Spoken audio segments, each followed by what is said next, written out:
Is the new BMW M3 better than the Audi RS4? To find out, I'm going to compare their exteriors, their interiors, see how well they launch, see how well they brake, and see how well they destroy their tyres. I'm Matt Watson, and you're watching CarWow. Buying a new car? Then head to CarWow, and my team will help you find your next car at a fair price. CarWow, your one-stop car buying comparison site. Let's start off this comparison by talking about the price, because there is a bit of a difference here. You see, the Audi RS4 starts from £66,000, whereas this M3 starts from £76,000. Reason for that is that you can only get the competition version in the UK, which has more power and more kit on it. However, you can save money on both these cars through CarWow, so I configured both of them, and I got a £3,500 saving pretty much off the M3, but over £6,000 off the RS4, so that's an even bigger difference. If you click on the pop-out banner up there, you can go to CarWow, try out the CarWow configurator, configure one of these cars yourself in the exact spec you want, and see what offers you can get back on them. Or you could just do it for any car for that matter. If you want to do that at a later date, just simply Google "Help Me CarWow" and my team and I will help you choose the right car for you and get it for a fair price from one of our trusted dealers. Now let's compare the designs, starting with their faces. So obviously, everyone will say it's a no-brainer. It can't be the BMW because look at that horrible kidney grill, beaver smile or snorty nose face. But you know what? See how big that grill is and compare it to this one. That's a bigger grill. To be fair though, that is a better looking grill. That's more aggressive though. With that snout and the contours on the bonnet, it just looks meaner than the Audi, which is better looking. Though, if you look closer at the Audi, maybe it's a bit of a facade. Fake, that is. This is fake here as well. On the BMW, none of the vents you see on the front are fake. Though, the Audi is still better looking. From the side, the BMW has quite a lot going for it. Huge side skirts. 20-inch alloy wheels are standard at the back, they're 19s at the front. You can get different coloured brake calipers. Big thing though is carbon roof as standard. You don't have that on the Audi. There is one thing that annoys me about the side profile though, the BMW, and it's that fake M vent at the front. It's horrible, though I do like the M-style door mirrors. However, I think fast estates are cooler than fast saloons. And I think overall, that's the reason why I do just prefer the design of the Audi RS4. No carbon roof, doesn't really matter. Side skirts aren't quite so big, doesn't really matter. Gets 19-inch alloys as standard, doesn't really matter. You can get 20s if you want them. And I do like these alloy wheel designs. Yeah, it's a good looking thing, this. From the back, it's hard to choose between the two because they look different, but they both look really, really good. They've got wide rear haunches, though I think the BMW is even more pronounced than the Audis. You've got 4 exhaust pipes instead of 2 on the Audi, but that doesn't really matter. The diffuser looks a bit more aggressive on the BMW. They've both got carbon on them because they've got the carbon packs, and it's tough. I'm leaning towards the BMW, but what do you think? Let me know in the comments.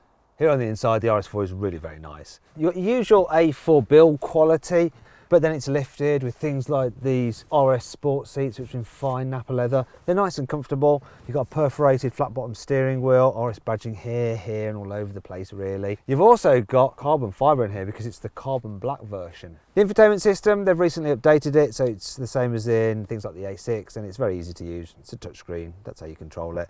Digital driver's display, really nice, clear, with various views that you can flick through and go widescreen for the sat nav or just big dials and stuff like that. Really nice, simple layout, easy to use, classic Audi.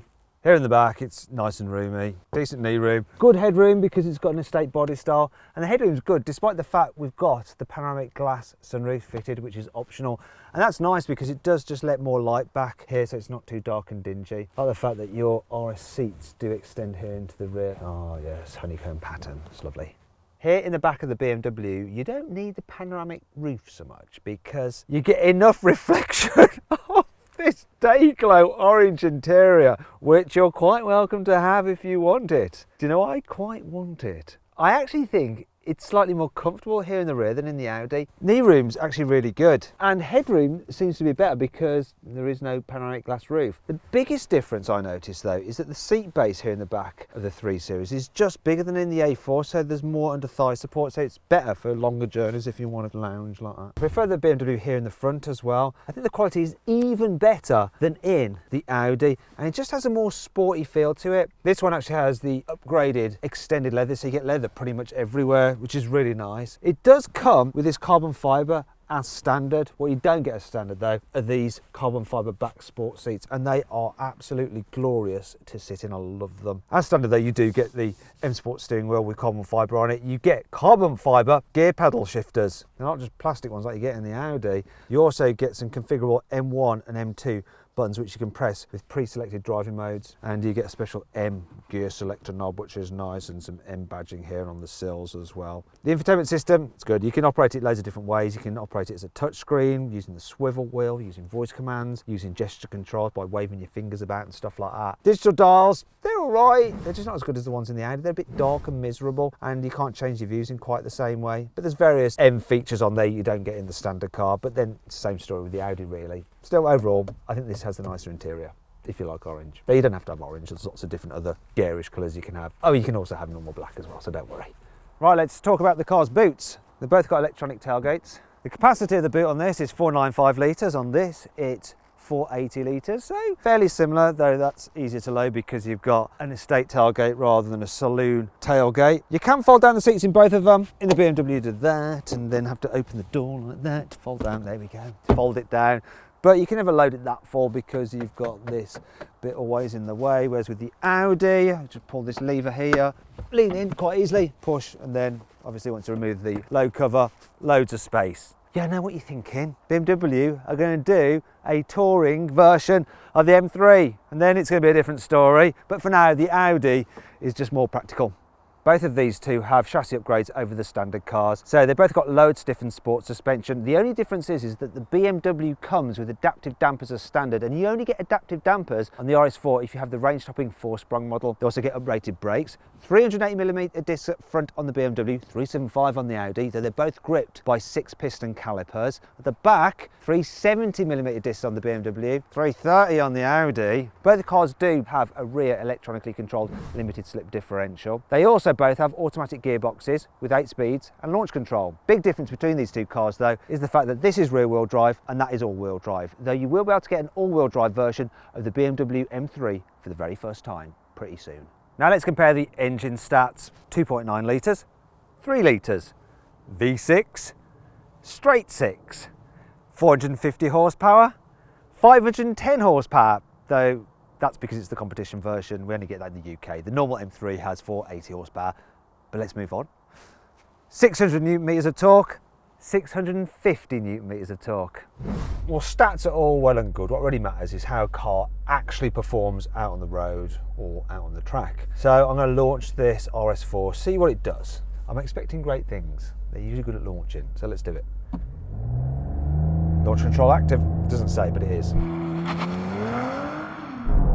God. 0 to 63.4 seconds. What's the standing quarter? Stay brave, Matt.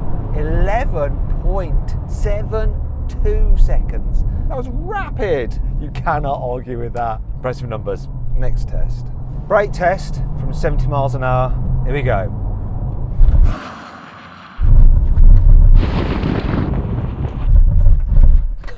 Double foot stomper that was. The distance, 43 metres. It's all right.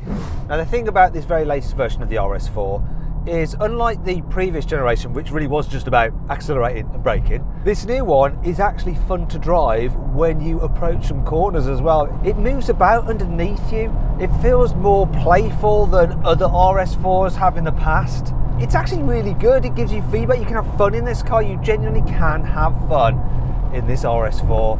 And people with BMWs will be going, no, it's not the right kind of fun. It is good fun. On the road, it's good. And then you've got the security as well. I mean, this thing just going around this corner here, 80, like, yeah, whatever.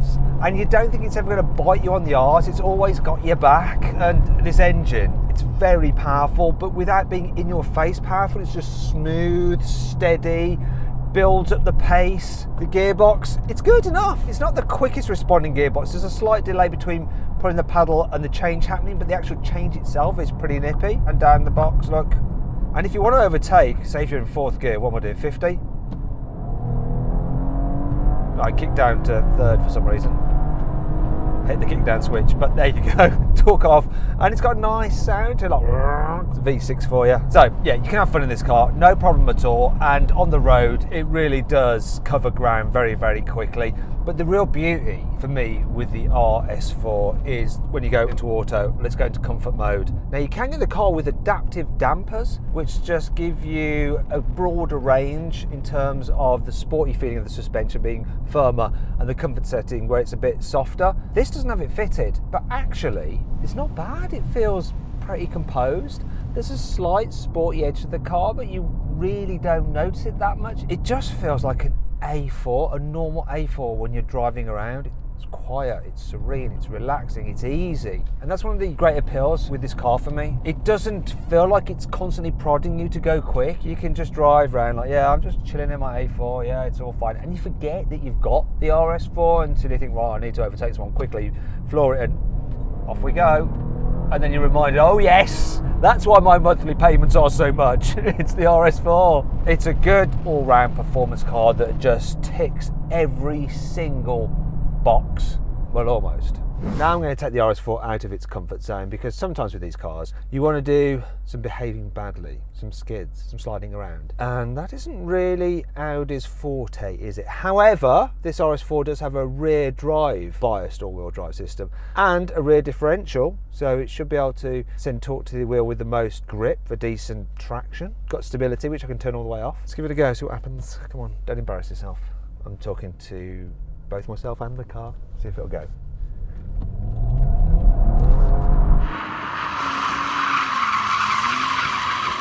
Actually, it did go. I could see a lot of smoke though coming from the inside front tyre. Oh, no. It does it a bit. You know that you can bung this thing into a corner and apply the throttle and it'll slide out on you. But after a while, it does just start to go straight because four-wheel drive. Barriers. It does start to go straight, so you can't do like a constant donut, but you can spin it around. I'm going to try it again, but in first gear.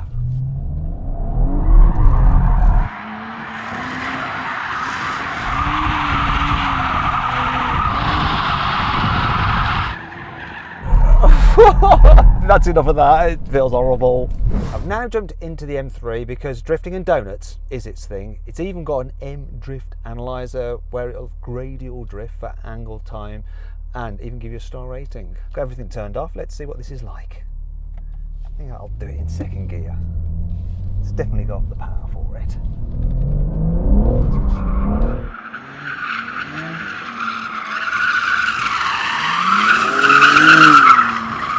Let's go the other way.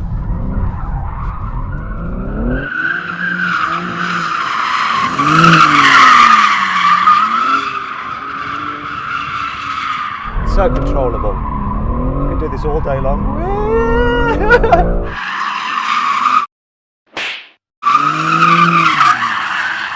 Flick the bird to the cameraman. That's a bit rude. Oh well. Kind of turns you into a bit of a hooligan, this thing. Let's do something else. Oh, I forgot. Let me just check my drift analyzer. So, my maximum drift angle was 30.7 degrees. My drift length was 321 yards and my duration 27 seconds. And I got a full 5-star rating. Yeah. Rear wheel drive is great for the drifting, but not so good for the launching. But let's see how it does. So, preparing launch control. Launch control is active. Oh, it manages its power really well then. What we got? 3.62 to 60. Can it beat the Audi though of the standing quarter mile? Oh, it's getting scary. The answer to that question is yes. 11.6 seconds over the standing quarter mile. Beat the Audi over the standing quarter mile. Wasn't far behind it. 0 to 60, that is really impressive for rear wheel drive. With the previous generation M3, when you launched it, because you have to have the stability control all the way off to launch it, it would spin up its tyres. This, it's like they've really worked on it, like they've tested it over and over again and made it feed in its power rather than just dump it all. Or maybe it's just because this engine is more progressive. That is pretty amazing. Let's put that back out. Had a load of sun in my face, it's doing my head in. Alright, let's do a brake test from 70 miles an hour. See if this can stop quicker than that Audi did.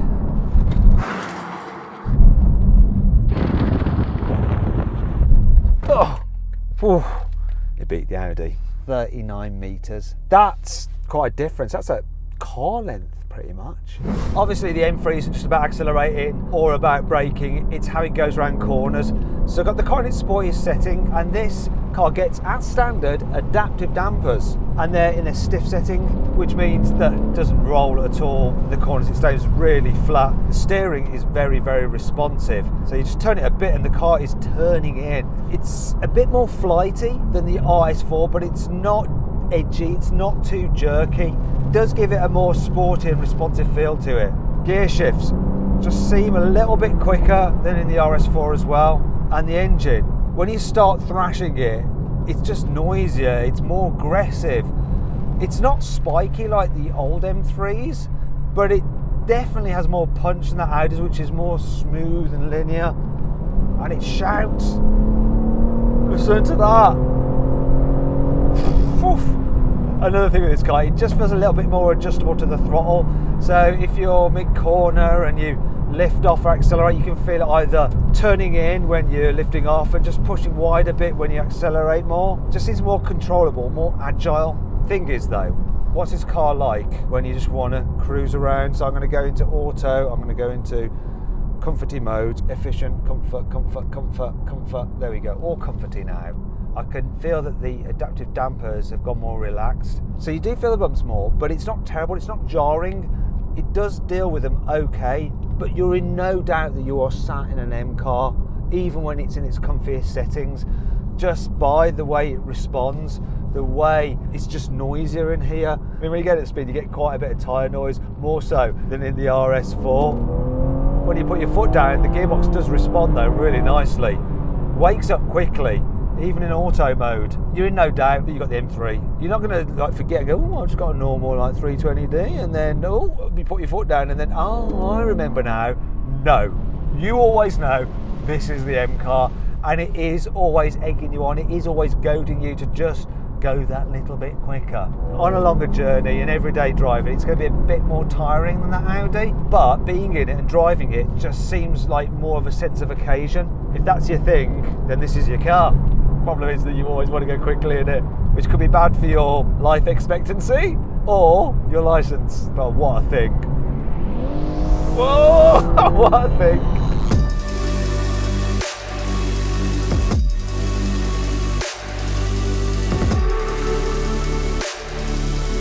So then, what's my final verdict? Well, the Audi RS4 is a really good car, but the BMW M3 is even better, and it's as simple as that.